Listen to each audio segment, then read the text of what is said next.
ভোলেনাথ অর্থাৎ ভগবান শিব সর্বদা ধ্যানে নিমগ্ন থাকেন। এই বিষয়ে অনেক পুরাণ ও শাস্ত্রে উল্লেখ রয়েছে, চলুন জেনে নিই। 1. সৃষ্টির ভারসাম্য রক্ষা।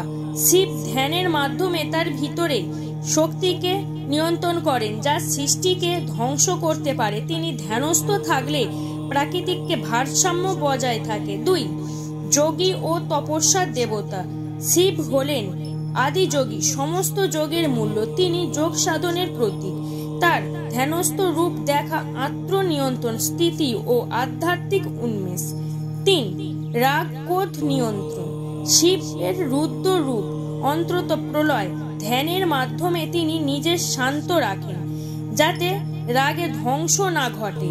তার ধ্যান শীতলা আমাদের শেখায় কিভাবে নিজের ভিতরে শক্তিকে নিয়ন্ত্রণ করতে হয়।